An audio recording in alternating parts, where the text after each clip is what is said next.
So we have a very interesting interview for you guys today. It's with Karen Straughan. She is the chief spokesperson for Men's and Rights Edmonton, specifically. But she's actually fairly well known and one of the top spokespeople in general for men's and human rights movements. She has a blog called Owning Your Shit, which is a title I enjoy. She has a YouTube channel called Girl Writes What, and she co-hosts a weekly show called Honey Badger Radio. Now, a lot of the people in the audience have asked us to talk to men's rights advocates. That is exactly what we're doing here. Now, sometimes on the show we have disagreed with such advocates on a case-by-case basis. That doesn't mean this is going to be a debate. This is going to be an informational expedition. Okay? Karen, thanks for joining us on the Young Turks. We appreciate it. Well, thank you for having me. What exactly is men's rights? What does that mean? There are certain issues where men's rights are sort of routinely violated, at least on as far as an equality basis.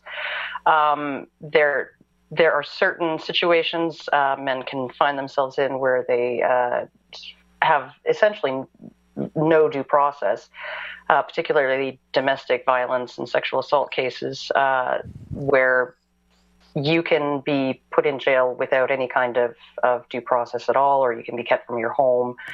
And those types of things, while the laws tend to be gender neutral, they do disproportionately affect men.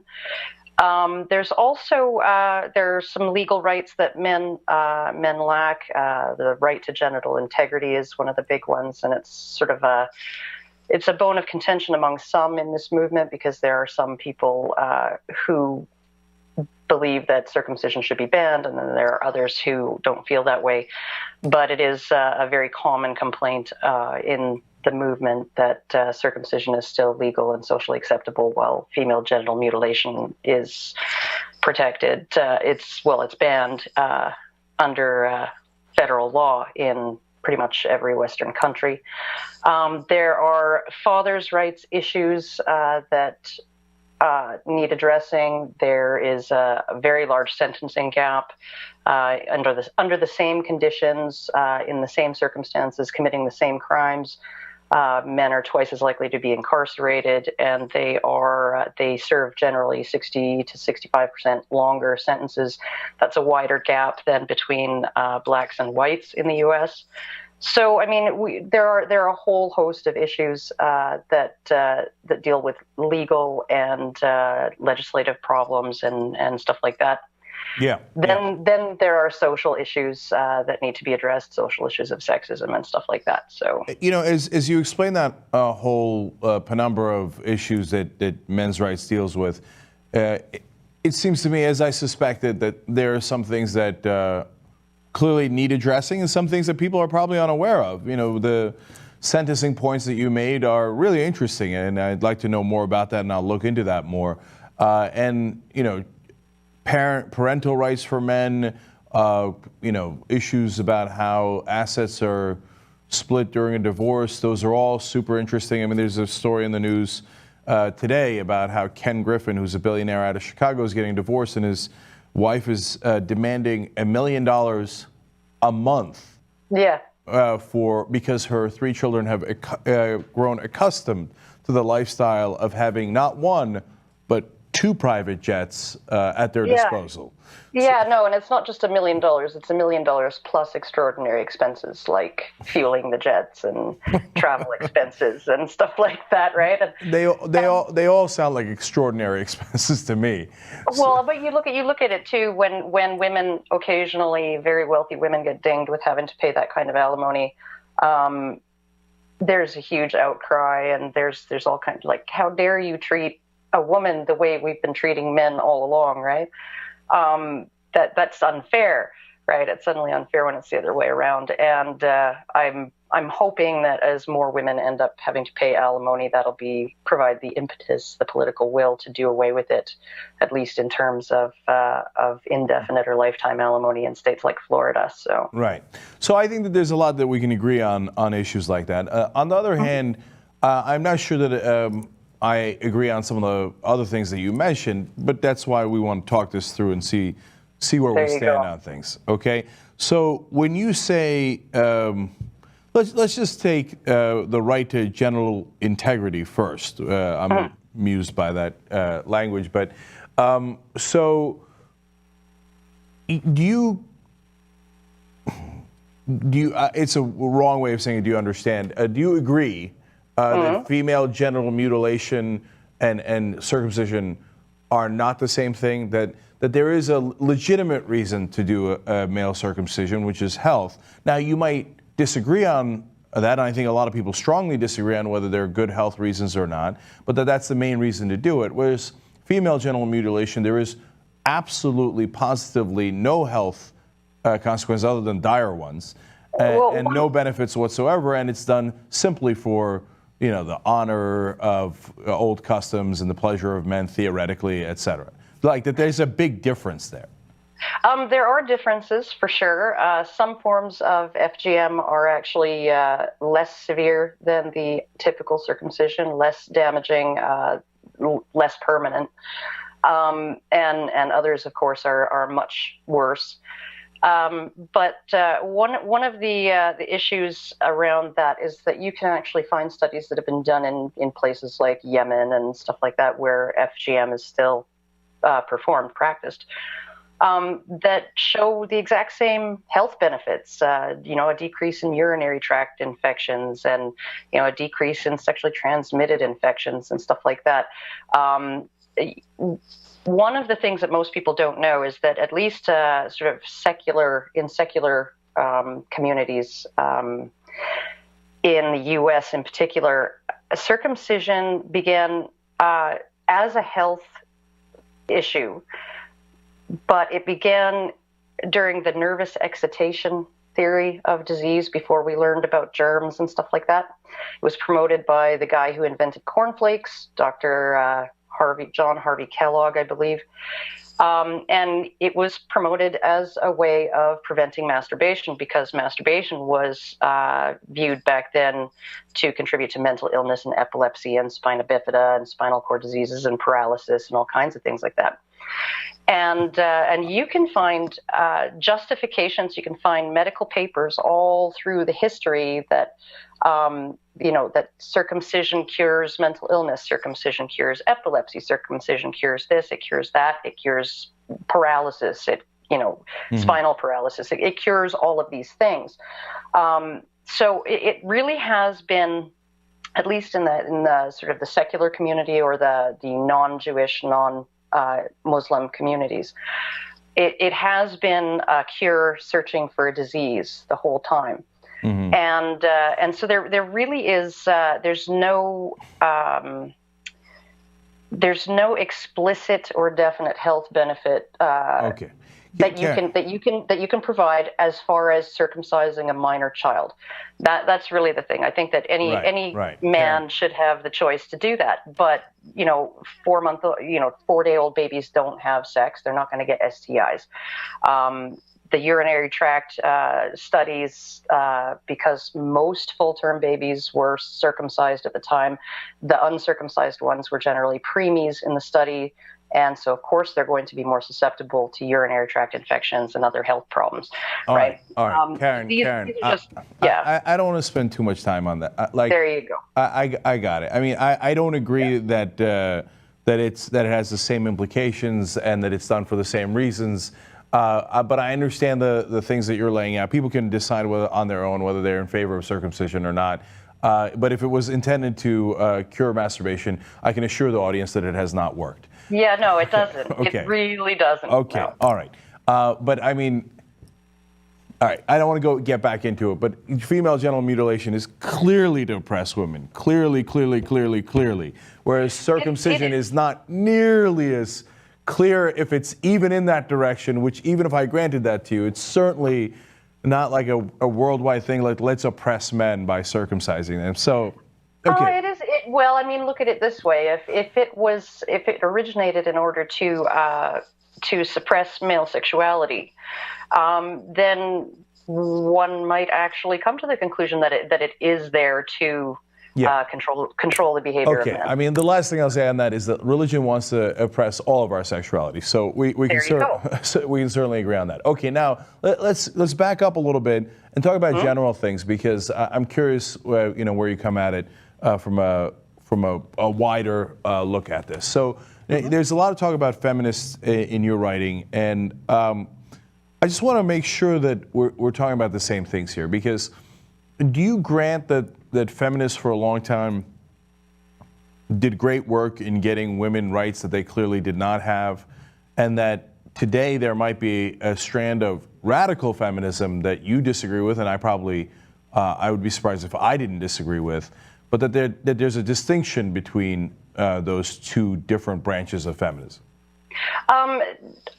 In some ways, yes. In other ways, no. I mean, if you look at even their advocacy right from the very beginning, so this would be even before women suffrage and all of that, and you look at a cultural norm such as sort of default father custody after divorce, which is the way things used to be done. And the reason why they were done that way is because the man had the sole financial responsibility for taking care of the children.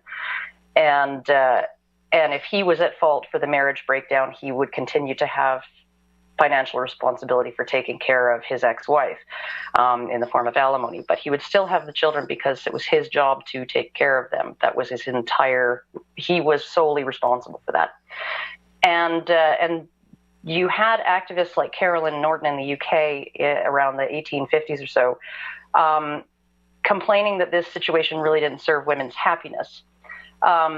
And it was mostly talk around what would make women happy and how it was unfair to women that they were made so unhappy after a divorce because they lost their children.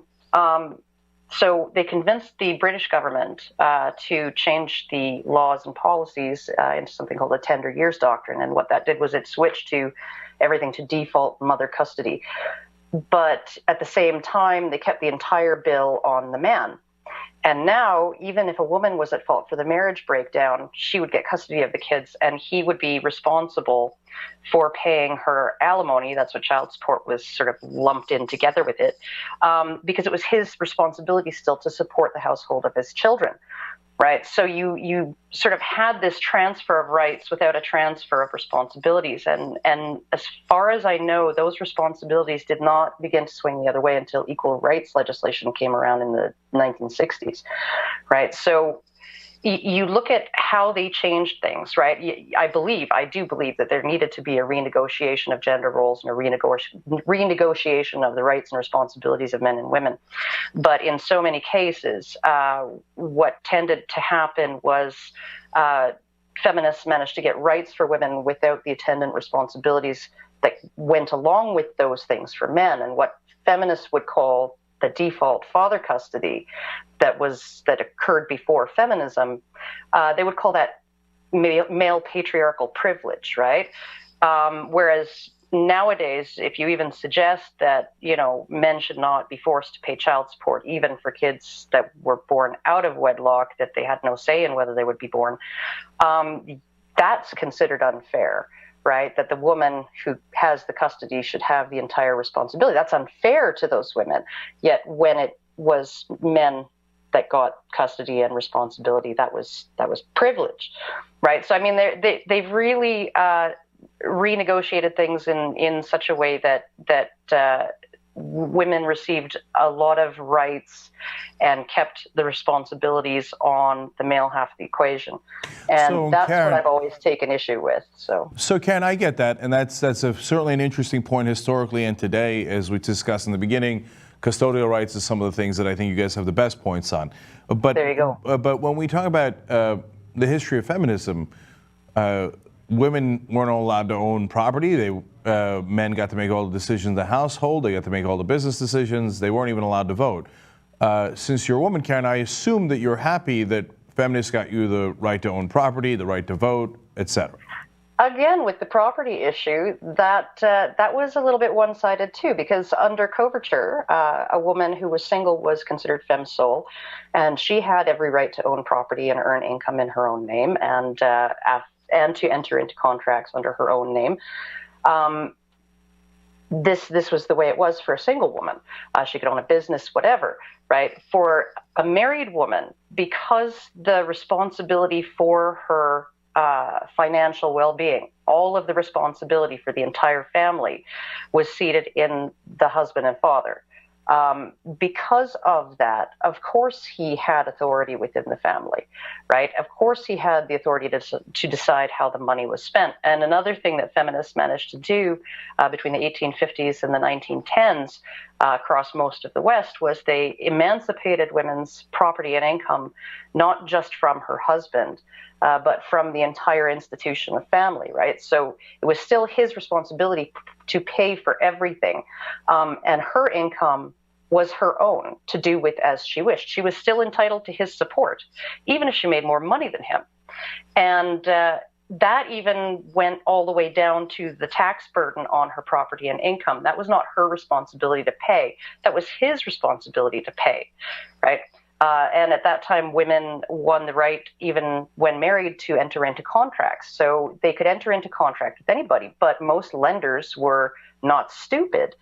They knew that they could not hold this woman accountable for her debt because it was her husband's job to pay for everything, right? And if she didn't have a husband, it could end up falling on her father or her brother, right? Karen. They would require a cosigner. This was seen to be, vastly unfair, but there was a reason for it, right? Karen. And the reason was it was the man who was ultimately accountable for repaying the debt.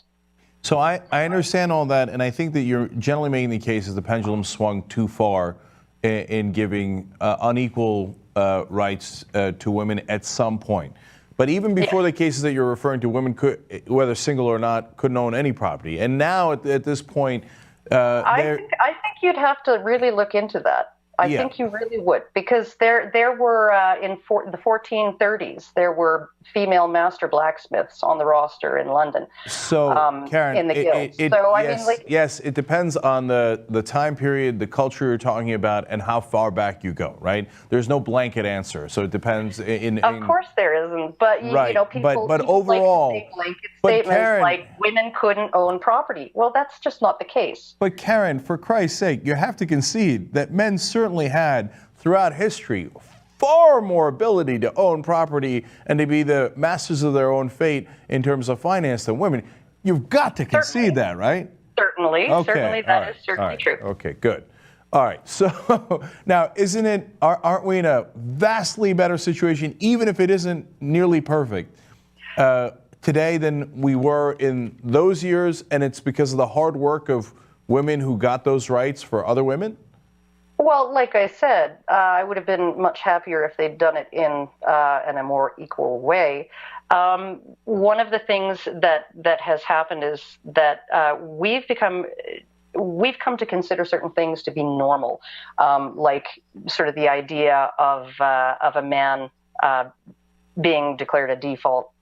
He's the default father declared in court because he didn't contest paternity in the first 30 days after the child was born. There's a man who's facing jail in Michigan right now because he refuses to pay the $30,000 of back child support he supposedly owes for a child that isn't even his. And we've sort of come to see this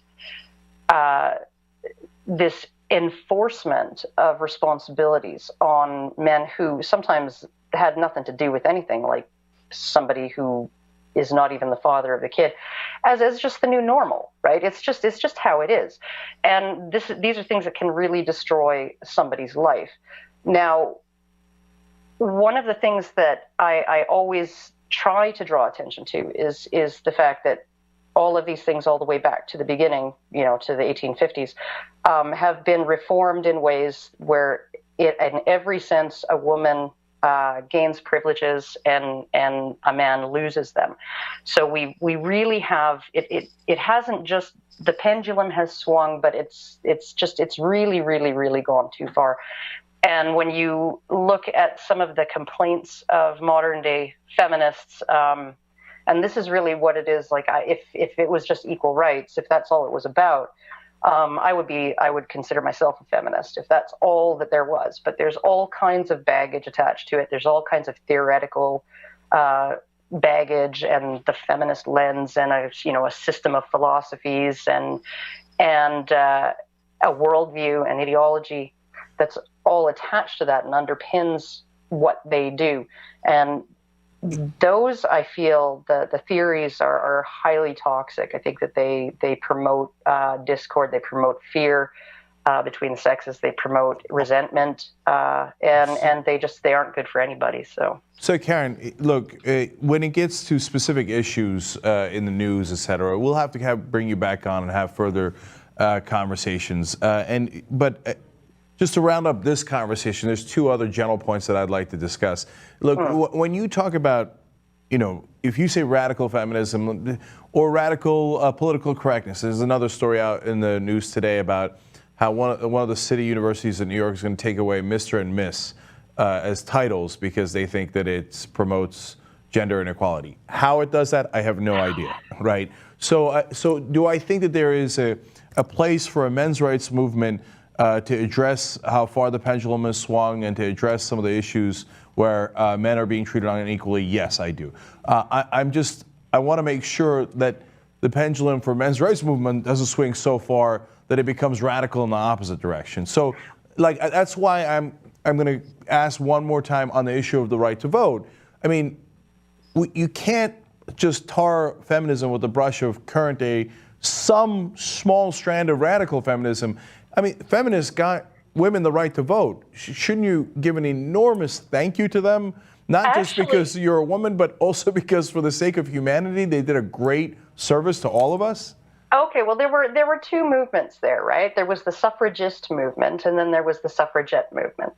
And the suffragist movement was interested in votes for everybody.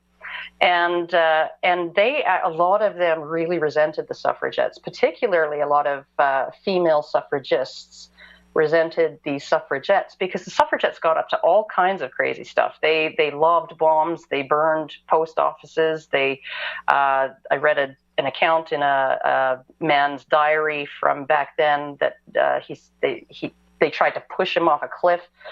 Out of chivalry, he didn't report the attempted murder. They got into all kinds of criminal activities and stuff like that. I mean, You could even say they were domestic terrorists. And a lot of the suffragists were like, you're just demonstrating that women shouldn't have the vote. I mean, and a lot of public sentiment back then, and this is the history that we don't get told. A lot of public sentiment back then was, well, if this is how women behave, should they get the vote? And another thing, too, there were politicians in the UK who were discussing giving the women the vote long before the suffragettes started up. And I'm sure, Karen, if they continue to ask politely, men would have given it to them anyway. Men have been such sweethearts throughout history. I'm sure they would have just said, hey, women, even though we've denied you the right to vote for the entire history of mankind, literally mankind, if you just stuck around and been polite, we'd have given it to you anyway. Come on, Karen, you got to realize that's the biggest load of horse crap you've ever heard in your life. They took a poll in England of women, and 70% of them didn't want the vote. They thought... I know, and the women in Saudi Arabia want the burqa. I know, it's because of the culture that they grew up in. Karen, give me a thank you. Look, everything's going great, but you're not being reasonable. You're being ridiculous. Give me a thank you. Give me a thank you for feminists for getting your right to vote. Otherwise, stop voting and go make me a ham sandwich. The expansion of the franchise is a lot more complicated than what we've been led to believe. The women in that poll, the main reason that they cited was they did not want to be subject to the draft. And they thought that if they did, because this was the main justification for giving men the vote. And in most places, the amount of time between universal male suffrage and universal female suffrage was as little as 50 years, sometimes as little as 10, right? So it's never been a history of always men had the vote and made women wait for millennia. No, men got suffrage because men could be drafted.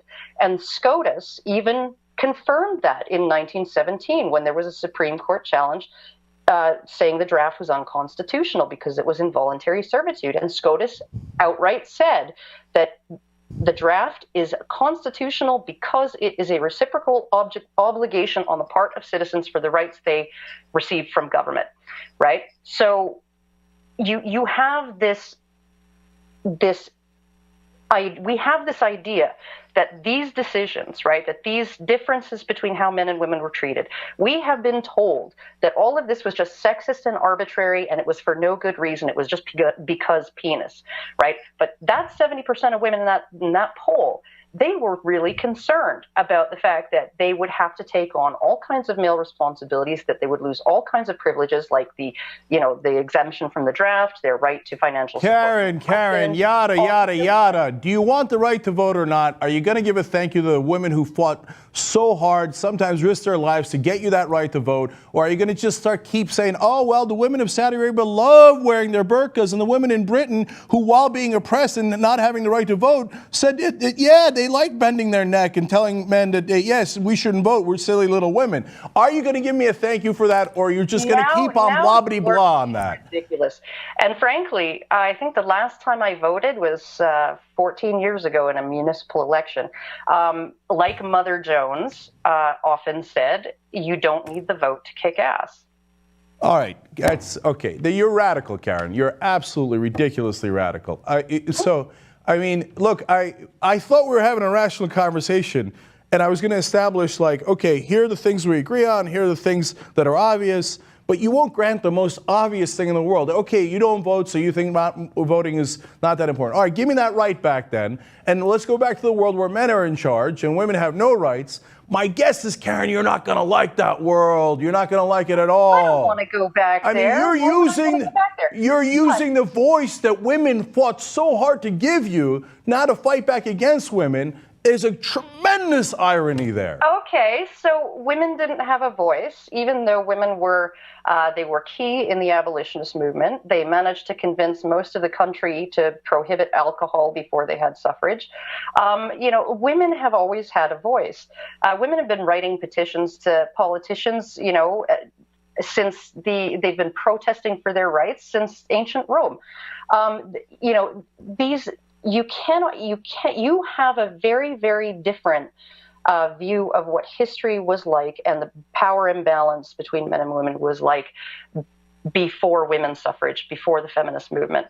I have a different view of how things were back then, and I absolutely know that with or without the suffragettes, the franchise would have expanded. The franchise continued to expand, all the way through, right? And most of the early expansion had to do with military service. The first 2,000 women to vote in Canada were military nurses, right? And they got the vote a year before the rest of the women in Canada. And not only that, they didn't have to wait till they were 21. All men and women in the military at that time could vote at the age of 18. Okay, right? That sounds because military service and the expansion of the franchise were intimately tied together at that time. And then it expanded further and it included more and more and more people, right? Mm-hmm. And even now in Canada, we have a movement. It's not a very popular or large movement yet, but we have a movement to try and expand it to people over 16.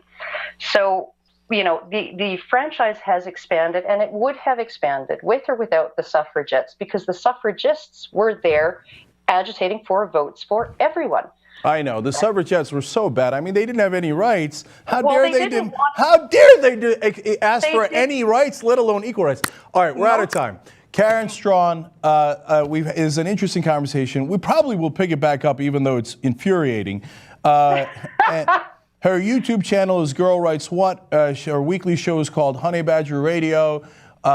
We have established, in my mind at least in this initial conversation, that of course there is room for men's rights movement in that there are legitimate concerns where men are being treated unequally at this point and that the pendulum has swung too far in one direction. On the other hand, it also appears to me that some portion of the men's rights movements is, as we suspected, radical and ridiculous. I'm glad to have this next guest. I say that on every one of these guest segments, but honestly, this is where I geek out. This is actually the one guest for whom we've had Academy Award winning actors, we've had war heroes, all of whom I have great respect, but really was looking forward to getting this woman, lady, She'll clarify with her pronouns on. You can follow her on YouTube. Girl Writes What? Just Google that. Karen Straughan, thanks so much for being on. Oh, no, thank you for inviting me. And please don't ever refer to me as a lady again. Okay, so woman. Yes, definitely a woman. A little bit of a weirdo, and other than that, and my preferred pronouns are whatever people want to call me. Okay. So No, broad is a middle ground. broad, Dame. These are dame. I don't know. I kind of like broad. My mother-in-law, my ex-mother-in-law used to call me a tough bird. tough old bird. Yeah. That's a good one. Yeah, broad is kind of complimentary when you think about it because it typically means one is bosomy, and that was something that men were attracted to. So, okay, for people who aren't familiar with you yet, Karen, and they should be, Girl Writes What? That's what you type in. Yeah. Tell them how your kind of big claim to fame. So some people would say, men's rights activist, I just sort of see you as a truth teller in the third wave feminist community. I don't want to misrepresent you. You introduce yourself to the world. Well, I mean, like, people ask me what I identify as, and like primarily, first and foremost, it's anti-feminist, and secondary to that is advocacy for the problems of men and boys, and sort of a more balanced and positive understanding of masculinity, currently and historically. And some people sort of call me a gender theorist. I kind of go into the evolutionary psychology of men and women and how all of that works. And so it's kind of a mixed bag. I'm kind of like a little column A, a little column B, and yeah. We'll refer to you as Z. You have not yet decided. We call that Zed here. Zed, that's true. Okay. Yeah, you know what? And I got kicked out of class. Was raised in Canada, if you don't know, in Montreal, and the teacher, teacher corrected me and said Zed.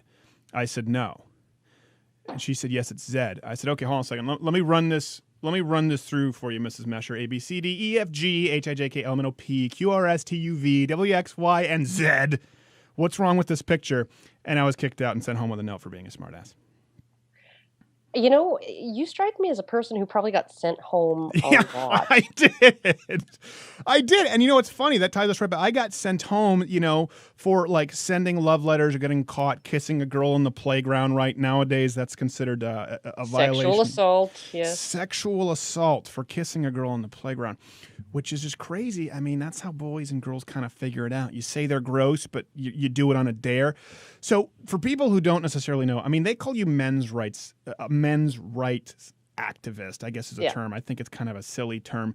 But you do point out, and people would expect you, coming, they would expect you to be a feminist because you show up at a lot of these panels and you come across very intellectual and we'll get into that. But they expect you to be a feminist. Short hair, boycotted. Yes. Okay. No makeup. No makeup. I was going to say it, and I was going to say it down the line, but I didn't want to turn you off right away.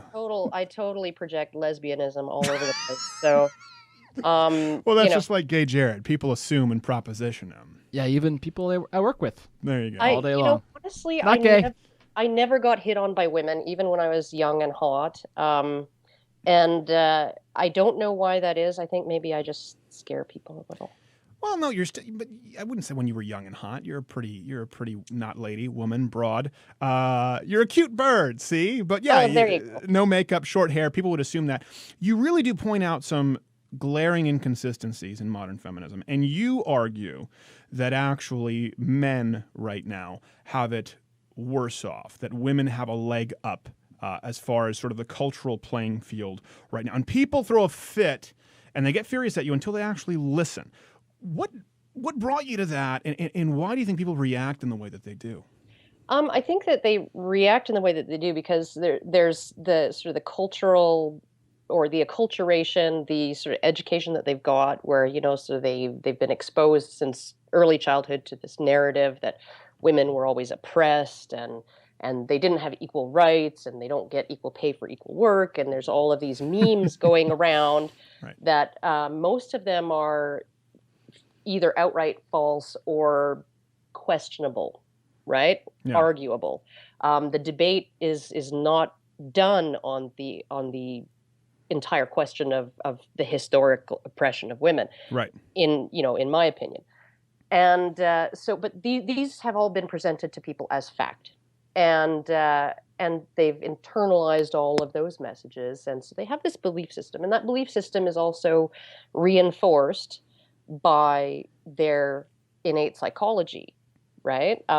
This is why I go into evolutionary psychology a lot, just how we perceive other individuals, how tribalism works, how sexism works, how all of those things work. Right. And so it's very, very easy for, for feminists to convince an entire society, a society that has 7 different federal departments dedicated to women's health and well-being, none for men, that has affirmative action for women, that has done nothing but pander to women, women's interests, women's needs, spends way more money on women's health, despite the fact that men die earlier than women of 14 of the 15 leading causes of death, more focus on depression and mental illness in women, despite the fact that men are 3 to 4 times more likely to commit suicide, and be addicted to drugs and all of these things, right? Right. That you can convince society that this society that focuses entirely on women's well-being to the detriment of even children, that this society is actually inherently misogynistic and always has been. Right. Right. And it's because there's a sort of a vulnerability in our psychology that makes that narrative. Well, I think easy particularly to for men, because men yes. are naturally protective of women. And Yes. it's funny, I've always talked about this. Men didn't have a secret meeting behind women's backs and like, we're going to beat the hell out of them. By the way, we're going to set this unrealistic standard of beauty. I don't even like boobs and butts. It'll mess with their head. Like, there's no secret society. The truth is, No. any guy I get, I hang around. Maybe one is a rapist, but you'd think I'd know one who's like, I was raping this broad, and we would, if we're all rapists, that it would come up. It never comes up. Just No. kind of like, you meet a genuine racist, and you're like, wow, Yeah. that really caught me off guard. You just Yeah, used what the the hell N-word, was that? and you Yeah. weren't quoting Kanye. Yeah. So I think men are inclined to believe it because men do see women as more helpless than themselves, as those in need of protecting. And so they're like, wow, God, I don't want to mistreat them. Yeah, we should give them that extra special precaution. Do you think that's deliberately preyed upon? It is part of that. One of the problems with the feminist narrative over that, it's misogynistic to consider women weak and consider them in need of extra protection and blah blah blah, because women are just equally as strong and capable as men. But that's not why men feel that way about women, because ask any geeky nerdy guy, right, what his experience was and has been. Being weak, being maybe unhealthy, being, vulnerable, right? A vulnerable person, right? All right, Gay Jared? He wasn't, like You've Gay got something to Jared. say about that. Can't He complain. was almost died. He had his, can we talk about that? Yeah. Had his lower intestine removed. We'll get back story. to it. But true story. He was as weak as humanly possible, and his colostomy bag blew up on his significant other. Sorry, continue, Karen. I don't know if I can follow that.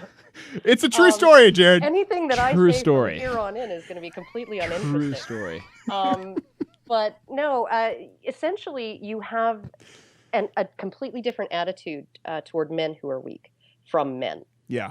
Than toward, like, they're getting their underpants pulled up over their heads and getting stuffed into lockers, right? Whereas the True. fragile, weak, helpless women are being protected This is true. by the majority of men, right? And there's that impulse there.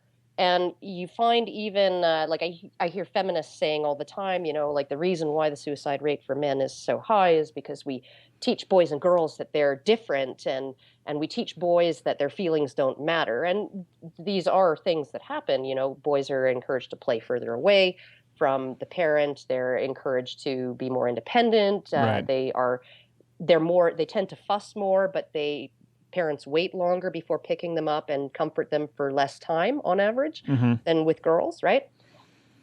That's probably true. I didn't even think about that. Her problem is that she can't see why we treat boys that way. The reason why we treat boys that way is because we're preparing them for what's going to happen when they sprout a little shaggy here and get the little bump in their throat and their voice cracks, at which point even feminists are going to be like, oh yeah, you whiny piss baby, I'm just going to drink your male tears, right? Nobody cares how they feel once they start actually sprouting some But they're secondary. so gross. There's nothing more gross than like a 13-year-old sticky teenage boy with a laptop. Well, agreed. Okay. 'Cause No one likes them. You don't get No, any no. free pass. And well, I mean, and you look at even just grown men, right?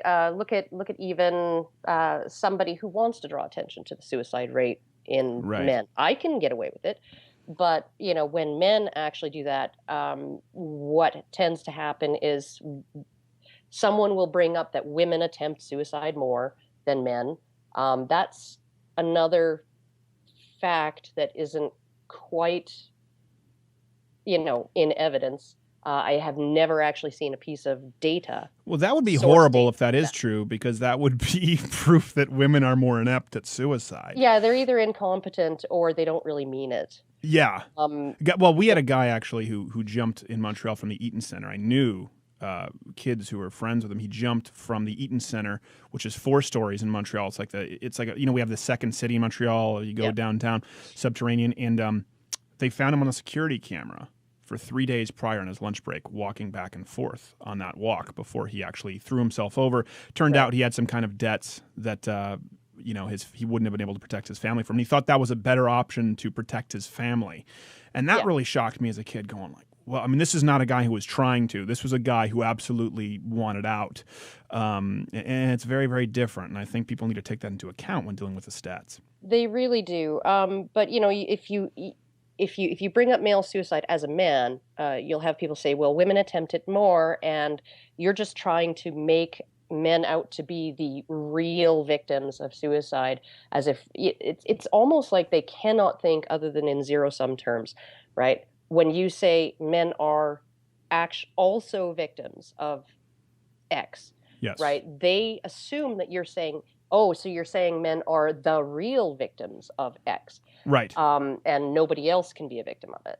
That's important because I'm not in the men's rights camp where you get these people on YouTube who are like, actually, men, I don't want any special concessions made for men. I think I'm totally fine with acknowledging that we're different. Some advantages women will have, some advantages men will have, and we're fine with it. And they've been largely unwritten but agreed upon since the beginning of time, and I'm okay with it. Yeah, no, the issue for me is that what feminism has seemed to want to do is give women all of the advantages that men have historically enjoyed, but none of the disadvantages, and to maintain all of the historic privileges of women.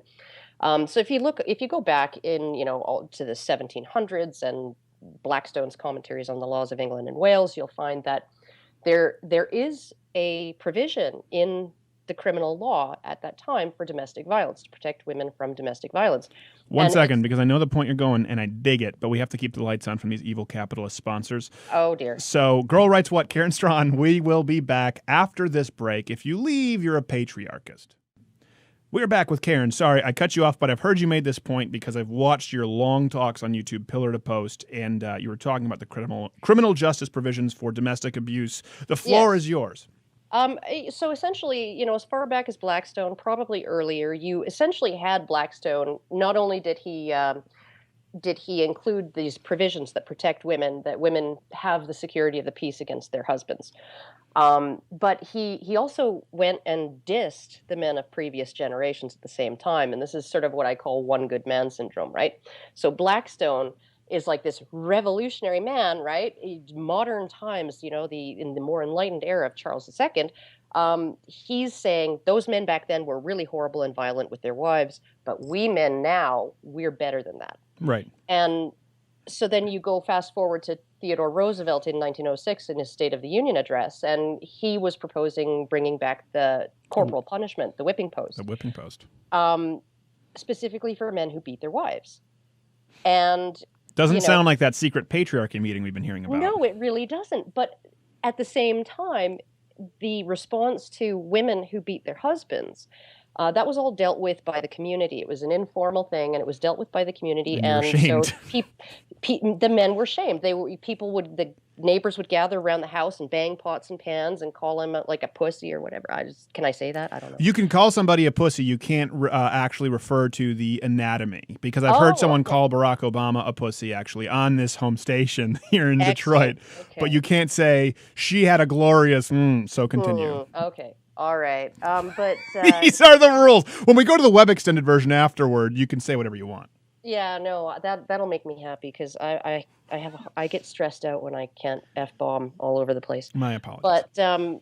But essentially, so you had that, or you had the riding the donkey backwards, where they'd strap him to a cart and they'd parade him around town, and people would throw stuff at him and jeer and call him all sorts of names. The kind of stuff that when happened to a gay guy, I think Texas A&M was a national outrage. This is just another Tuesday night for the pansy on the block who got swatted by Lucy. Yeah, in the 16 and 1700s and the 1800s, and but one of the interesting things about it is like, so feminists came along with their revolutionary idea that hitting your wife is wrong. Nobody actually knew it. Society supported it, and all of this stuff, and we all bought it because it actually, some men hit their wives, and because of that, it's like it's easy for us. We get so outraged by it. When you see that happening, and you can see it in these and that's why that's the big irony. Experiments on the street where you have a man who's being rough with a woman, and it's all staged.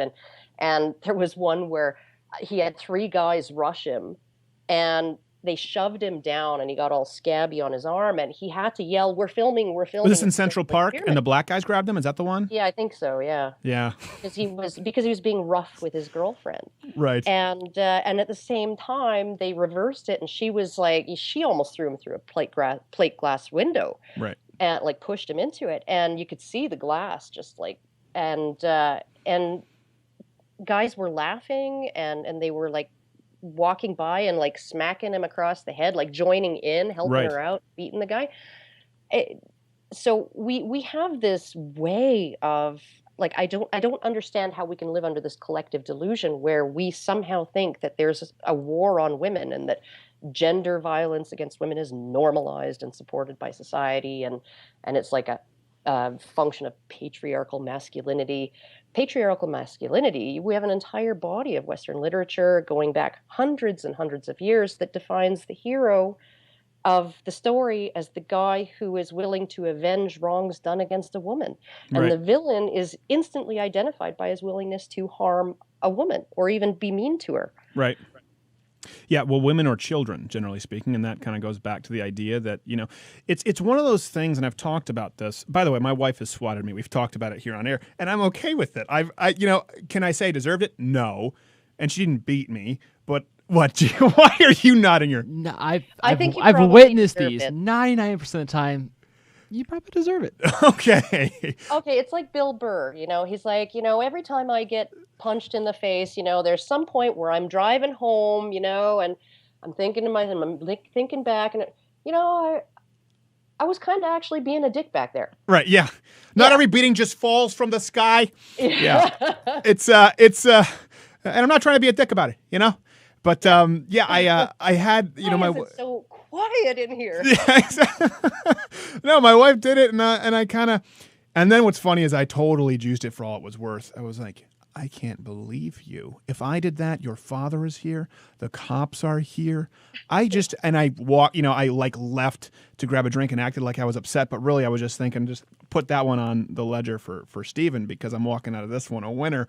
So listen, that's just like, I'm okay. That's why I want to make clear, I'm not whining and saying, no, I'm fine with it. I'm fine that every now and then I get swatted because my wife thinks it's acceptable because I crossed a line, and I don't get to do it with her. On the flip side, she puts up with a lot of stuff that I do that I would not put up with from a wife. I would be like, what are you doing? These are stupid decisions. I do stupid stuff, Karen. I do very stupid things. Agreed. But here's the thing that drives me crazy, because I think that domestic violence, there are several different types of domestic violence, right? So you've got the mutually combative couple. It's never funny. And sometimes it's funny. And then there's unilateral female violence against a male partner. And then there's unilateral male violence against a female partner, and that is actually the most rare form that there is. Female violence, sort of non-mutual violence, is twice as common, where the woman is sometimes extremely violent, and the man never hits back. She's trying to stab him, and he just grabs her wrists and never actually retaliates. Right. But you have these couples that are Well, that's why also, real quick, combative. domestic violence is higher in lesbian households. People don't want to acknowledge that. They don't. And but you have this big, huge swath of cases that are mutually violent, and most of those fall into something called common couple violence. So it's a push, or it's a shove, or it's a slap. And it's generally external triggers. There's the mother-in-law's visiting, or they're going bankrupt or something like that. There's someone lost a job and they can't pay their bills. There's something there that's making life really stressful. One second, because I want to continue this. Let's keep you on air for one more segment, and then we'll go to the web extended, because I want my audience to hear this. Gay Jared, find out the show clock, because I don't know exactly how much time we have. The next segment, Girl Writes What, back after this. We are back in the second hour. We don't usually do this. Usually we go straight to the web extended version, but I felt like it required some context because I just sort of let the bomb drop that my wife beats me. So, Karen, you were talking about the domestic abuse statistics and information, which I find incredibly interesting. Again, the floor is yours. Well, okay, there is a difference between, I think, violence and abuse, and common couple violence sort of illustrates this. You have a couple that they're having a really hard time for whatever reason, and they are arguing. They're having conflict, and one of them will push the other, or slap, or whatever, right? And it's just out of frustration and stress. And typically, those cases, they're extremely minor incidents. They don't tend to repeat once the stress is alleviated. You went in, you did your consumer proposal, and now you have a way out of those bills, or whatever. Your mother-in-law goes away. Once that stressor is gone, the incidents don't repeat. It's just how humans are when they get really, really stressed out and they have conflict. Sometimes they will engage in mild violence. Those, I think, they need to be dealt with from a public health perspective rather than from a criminal perspective. Because if you have a situation where a wife slaps her husband and then he pushes her back or pushes her out of the way to leave the house, he's probably going to be the one arrested and charged, right? Yeah. So even if he's just defending himself, if she has any marks on her, even if she doesn't have marks on her, and he does, he's probably going to be the one arrested because of the model of domestic violence that we use in our legislation and policy, which is written by feminists, and it's all based on patriarchal norms and the subordination of women and male dominance and all kinds of other BS that doesn't actually make any sense. Sorry, we're still on whatsoever. terrestrial. No, you're right. Well, let me go through really quickly, because I don't want to get too off in the weeds. As we go to the web extended version, we can spend as much time on those individual cases. So let me just kind of go rapid fire with you real quick for people who don't really know. So like a common myth, and I just want you to say true or untrue, and then we'll sort of circle back. Men make more for the exact same job as a woman. Oh, that's total BS. Okay. Men are more likely to perpetrate domestic violence. No, women are. That men tend to be the ones to commit sexual assault at a much higher rate toward women. Not at a much higher rate. No. It's a gender symmetry. Well, that's when I was leading, because I know if you take account actually the prison rapes, men are raped actually more frequently. If you look at those are all perpetrated by men. They are perpetrated by men, but against men. Yes, I don't like to categorize the rape that happens out in society. It's a completely different thing from what happens in prisons. In prisons, it's encouraged by staff. Either way, somebody needs a salve.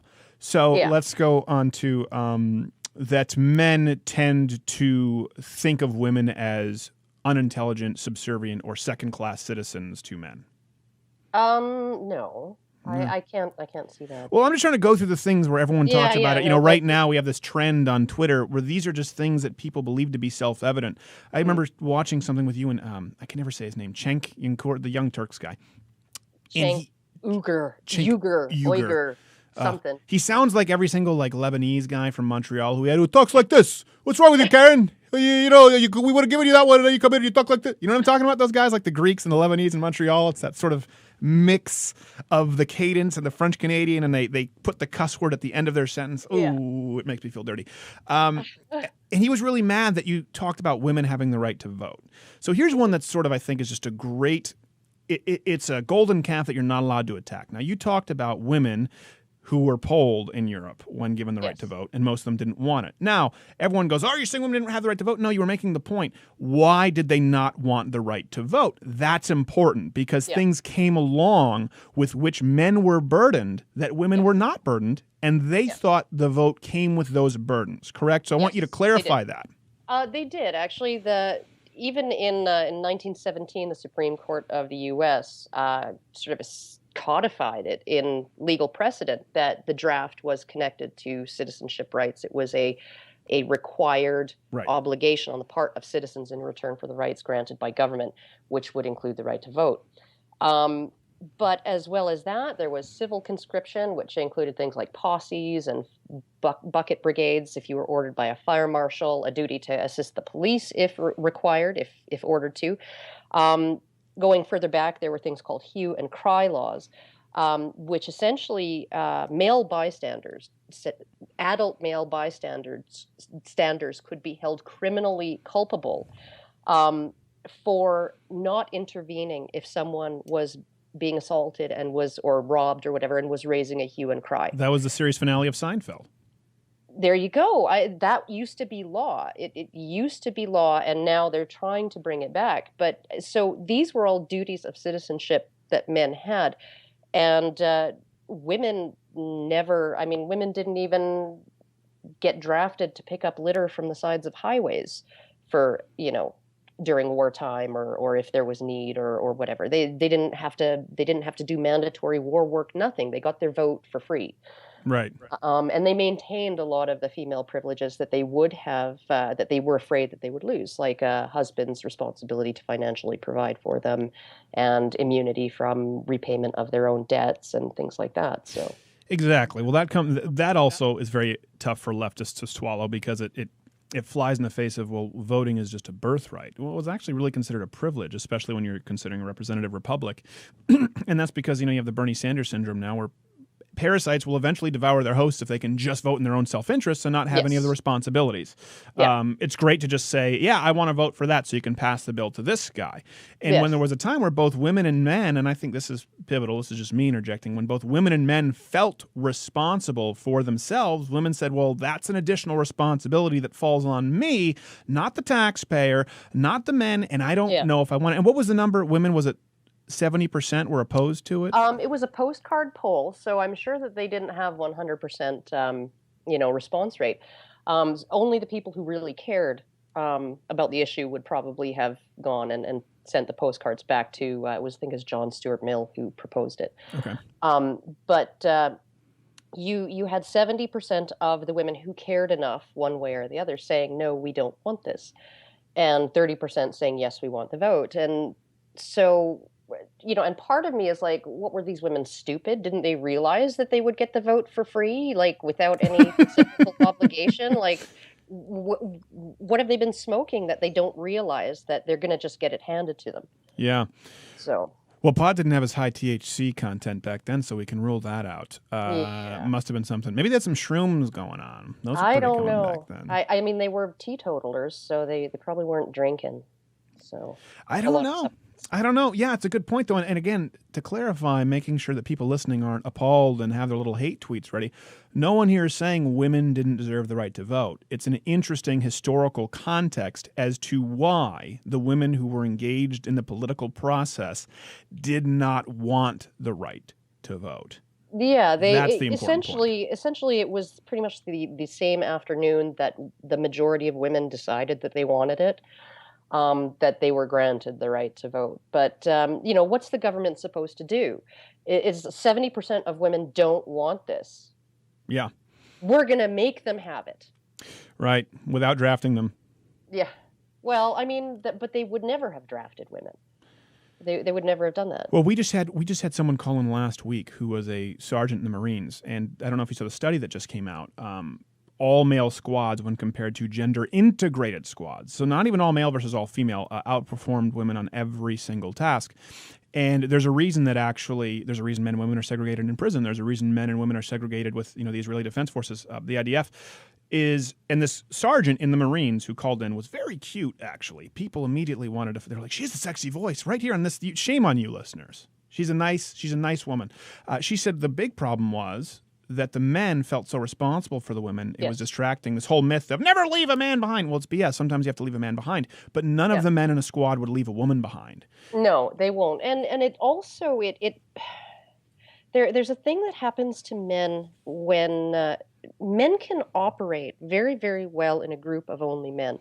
And they hash out their pecking order and they sort of deal with things in that way, that in a reasonable fashion, and they get along. They force themselves to get along, and even if they don't like each other, or they fight it out, and then it's over after the fight. Yeah, no, and then everybody's got renewed respect for even the guy who got pummeled, right? Oh well, you stood up for yourself. Good on you, kid. You introduce a woman into that type of environment, especially a high stress environment where it's absolutely mandatory that people work together efficiently and cohesively. And you get a completely different dynamic between the men. Yeah, and it changes it entirely. And, that's one thing, too, with the transgender and the don't ask, don't tell, and now we have to all tell. The military was a microcosm that was entirely free of politics or sort of cultural, movements at one point, because you were supposed to be a number. That's why you shaved your head. That's why you came in. You were a number because that was the job. And that's changing now. And having performed for the troops quite a bit, they talk about that. We have to go, and then we'll